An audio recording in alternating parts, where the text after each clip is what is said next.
السلام علیکم، کیسے ہیں آپ؟ ابھی تک ہم ڈسکس کر رہے تھے نبی کریم صلی اللہ علیہ وآلہ وسلم کی زندگی کے بارے میں۔ تو ابھی تک جو چیز ہمیں پتہ چلی وہ یہ تھی کہ نبی کریم صلی اللہ علیہ وآلہ وسلم نے اپنی زندگی کا پہلا تجارتی سفر شام کی طرف کیا۔ زندگی کی پہلی نوکری یا پہلی جاب جو تھی نا وہ آپ صلی اللہ علیہ وآلہ وسلم کی تھی، بھیڑ بکریوں کو چروانے کا کام۔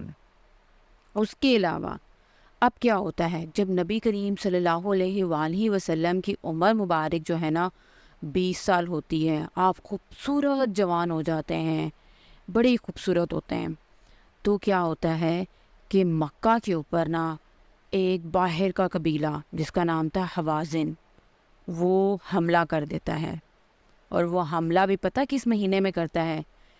جن مہینوں میں اللہ تعالیٰ نے لڑائی کرنے سے اور جنگ کرنے سے نا منع فرمایا ہے۔ اور وہ کون سے مہینے ہیں؟ یہ 4 مہینے ہیں، اور یہ آپ سب کو پتہ ہونا چاہیے: رجب، ذی القعدہ، ذی الحج اور محرم۔ تو ان 4 مہینوں کو اللہ تعالیٰ نے کہا ہے حرمت والے مہینے، یعنی اس میں کوئی بھی کسی کو نقصان نہیں پہنچائے گا، حتیٰ کہ آپ جانوروں کو بھی نقصان نہیں پہنچا سکتے۔ لیکن کیا ہوتا ہے کہ جو حوازن قبیلہ ہوتا ہے نا، اس کو پتہ ہوتا ہے کہ مکہ والے جو ہیں نا وہ اس مہینے میں تو لڑائی نہیں کریں گے، اس لیے وہ اس چیز کا فائدہ اٹھا کے مکہ پہ نا حملہ کر دیتے ہیں۔ اب کیا ہوتا ہے، مکہ والوں کو اس چیز پہ بہت غصہ آتا ہے۔ دیکھیں، اب انہوں نے اپنا بچاؤ تو کرنا تھا، اللہ تعالیٰ نے اس چیز کی اجازت دی ہے کہ اگر آپ کے اوپر کوئی حملہ کرے اور وہ حرمت والے مہینے ہوں تو آپ نے اپنی جان کو لازمی بچانا ہے۔ تو اب مکہ کے تمام سرداروں نے نا تمام لوگوں کو اکٹھا کیا، ان کو ہتھیار دیے، سب کے مورچے اکٹھے ہو گئے اور سب نے اپنی اپنی پوزیشن سنبھال لی جنگ کرنے کے لیے۔ اب جو ہے نا یہ نبی کریم صلی اللہ علیہ وآلہ وسلم کی زندگی کی نا پہلی جنگ تھی جس میں انہوں نے شمولیت کی۔ لیکن آپ صلی اللہ علیہ وآلہ وسلم نے نا لڑائی نہیں کی اس کے اندر، بلکہ حضرت ابو طالب جو تھے نا وہ آپ صلی اللہ علیہ وآلہ وسلم کے نا لیے بہت زیادہ فکر مند ہوتے تھے۔ تو آپ کے ذمہ یہ کام لگایا گیا کہ آپ نے میدان جنگ میں سے نا جو تیر لوگ پھینکیں گے وہ اٹھا کے لا کے اپنے لوگوں کو دینے ہیں، تاکہ ان کے پاس اسلحے کی کمی نہ ہو۔ اور آپ کو پتہ ہے اس زمانے میں جنگ کرنے کے لیے یا لڑائی کرنے کے لیے جس طرح سے آج کل ہتھیار موجود ہے نا، اس طرح کے ویپنز نہیں ہوتے تھے۔ اس وقت صرف لوگ لڑائی کرتے تھے تلواروں کے ساتھ، تیروں کے ساتھ، نیزوں کے ساتھ، یہ پرانے زمانے میں جنگی ہتھیار ہوتے تھے۔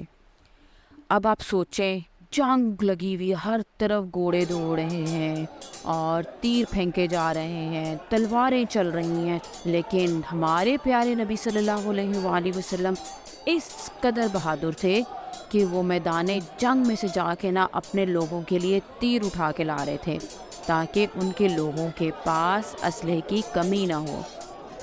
تو آپ کو پتہ ہے اس جنگ کو کیا کہتے ہیں؟ اس جنگ کو تاریخ میں یعنی ہسٹری میں حرب الفجار کے نام سے جانا جاتا ہے۔ اور اس کو حرب الفجار کیوں کہا جاتا ہے؟ کیونکہ یہ ایک ناپسندیدہ عمل تھا۔ تو اس وجہ سے حرب الفجار جو تھی وہ نبی کریم صلی اللہ علیہ وآلہ وسلم کی زندگی کی پہلی جنگ تھی۔ اب آپ لوگ سوچ رہے ہوں گے کہ نبی کریم صلی اللہ علیہ وآلہ وسلم کو اس جنگ میں اللہ تعالیٰ نے کیوں پارٹیسپیٹ کروایا؟ تو آپ صلی اللہ علیہ وآلہ وسلم نے آگے جا کے ایک بہت بڑی امت کو نا لیڈ کرنا تھا، مسلمانوں کو لیڈ کرنا تھا۔ تو اس میں ظاہری سی بات ہے، کچھ لوگ آپ کی فیور میں ہوتے، کچھ اگینسٹ ہوتے، کچھ لوگ آپ کو نقصان پہنچانے کی کوشش کرتے، جنگ کرتے۔ تو 20 سال کی عمر میں جب آپ صلی اللہ علیہ وآلہ وسلم نے جنگ کو بھی ایکسپیرینس کیا تاکہ پتہ چلے ہمیں زندگی میں اگر کوئی جنگ کا سامنا کرنا پڑتا ہے تو اس کے لیے کیا حکمت عملی اختیار کی جائے گی، کیسے جنگ سے بچا جا سکتا ہے اور اپنے لوگوں کی جانوں کو بچایا جا سکتا ہے۔ تو آپ کو پتہ ہے نبی کریم صلی اللہ علیہ وآلہ وسلم کی جو جنگی حکمت عملی تھی نا وہ بہت بہترین ہوتی تھی۔ تو اس طرح سے اگر آپ سے کوئی پوچھے کہ نبی کریم صلی اللہ علیہ وآلہ وسلم کی زندگی کی پہلی جنگ کون سی تھی، تو وہ جنگ تھی آپ صلی اللہ علیہ وآلہ وسلم کی نبوت سے پہلے 20 سال کی عمر میں حرب الفجار۔ اور آپ کو ایک اور مزے کی بات بتاؤں، مکہ کی پوری تاریخ میں نا ایسی جنگیں جو ہوئی ہیں نا جو کہ حرمت والے مہینوں میں ہوئی ہیں وہ صرف 5 دفعہ ہوئی ہیں۔ اب عرب کے لوگ اس زمانے میں اتنے جاہل بھی تھے، وہ بتوں کی پوجا بھی کرتے تھے، اللہ تعالیٰ کو انہیں پتہ تھا، لیکن اس کے باوجود وہ حرمت کے مہینوں میں جنگ کرنے سے باز رہتے تھے۔ تو آپ نے یہ سٹوری جو ہے، یہ کہانی جو ہے، یہ واقعات جو ہیں اپنے دوستوں کے ساتھ بھی شیئر کرنے ہیں تاکہ انہیں بھی نبی کریم صلی اللہ علیہ وآلہ وسلم کی زندگی کے بارے میں پتہ چلے اور ہم نے اپنی جانوں کی حفاظت کیسے کرنی ہے، کیونکہ ہمیں اپنی جان بچانا سب سے پہلے ضروری ہے۔ تو پھر اگین آپ نے سونے سے پہلے دانت ضرور برش کرنے ہیں اور سونے کی دعا لازمی پڑھنی ہے۔ پھر اس کے بعد نبی کریم صلی اللہ علیہ وآلہ وسلم کی زندگی میں کیا ہوا یہ میں آپ کو کل بتاؤں گی۔ اللہ حافظ۔